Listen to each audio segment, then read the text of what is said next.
अच्छा ये बताओ लोग हम तार लोग के भाई है ना। हाँ मर्दे तू हमनी के भाई हव मगर हई देखो देखो आँख मत मारो आँख मत मारो तू जवन हव तवन हम हई बाग मर्दे। का हाल बा भाई लोग, उम्मीद बा कि अच्छा अकबल और ई वीडियो रिएक्शन वीडियो जोन की स्टार्ट करता नहीं सुमित बुआई के। तो आज के चैनल वीडियो में मजा वाला बात चलता है, आज की वीडियो स्टार्ट करता नहीं।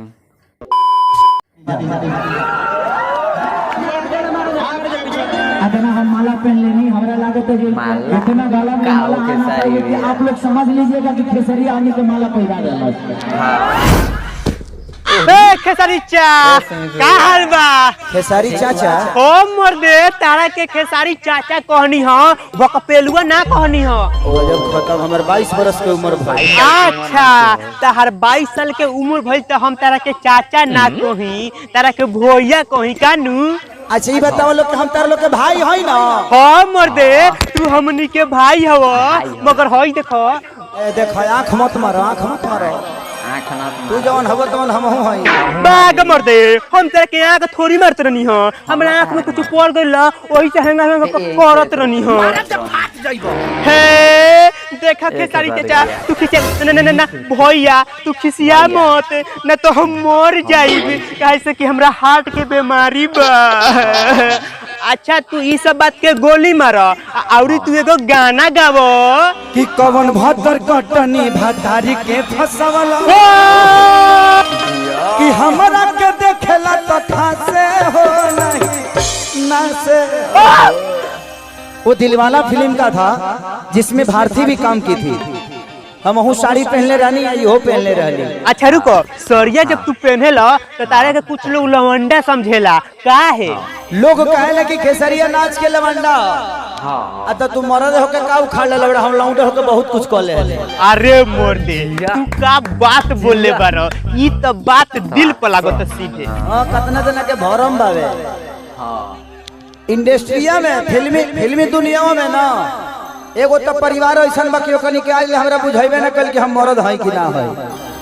तो हम एक बार कहबो कनी के एगो काम कर सकनी के तीनों आके एक बार चेक कर लस जी खेसारी भैया तू तो मर्द गर्दा गर्दा को देलो। हां भाई आखिर ये हम कहां हैं आप हमारे पास आएंगे तबे ना पता चलेगा। हां ई बात तो तू एकदम ठीक कहता रो। अब नदी में कितना पानी में ढुकबो तब न बुझाई तब मालूम चली तो कैसन मारल करे जा लोग ठीक ठाक बारो लोग नु। हां रे बुरबकवा ई लोग ठीक ठाक बा लोग आते अपन काम कर आ जल्दी जल्दी वीडियो बनाओ काहे से कि तोरा के ई लोग कमेंट करके कहता। अरे भाई लोग हम जल्दी जल्दी वीडियो बनाए मगर ये घड़ी ना बनाए काहे से कि ये घड़ी दीपावली आ गइल बा और छठ पूजा के समय आ गइल बा और हम धानो काटतानी तो अपना घर के काम करतानी। तू लोग समझ लोग धान काटे नी पीटे नी ओकरा के ओसवे नी इतना काम करे नी तो यार वीडियो कैसे बना पाए। तू लोग समझ लोग वीडियो आई जल्दी जल्दी आई खाली हमरा के धनमा काट लेबे दलो ना ओकरा बत ई कोन गारदा मचा दे गारदा।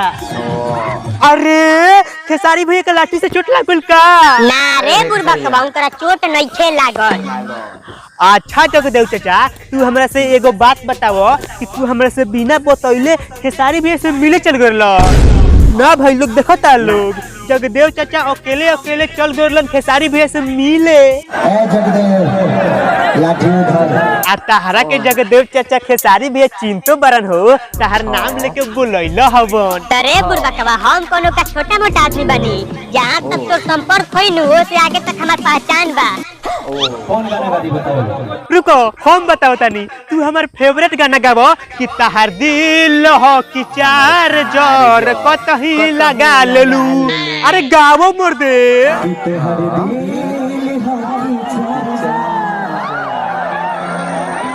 गाना गावे से पहले ही खिलाए लगा था। अरे मर्दे खेसारी जी तू तो ई गाना गा के हमर दिल के जीत लेला।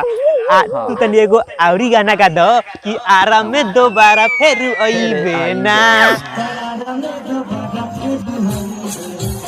बस अब रुक जा आ तू हमरा से एगो बात बताबो कि तू नेता बनने के काहे न चाहेलो। ताबक लोले हो का रे हैं। अरे मर्द तू हमरा से बताओ ना हम ई बातवा के केहू से ना बताए।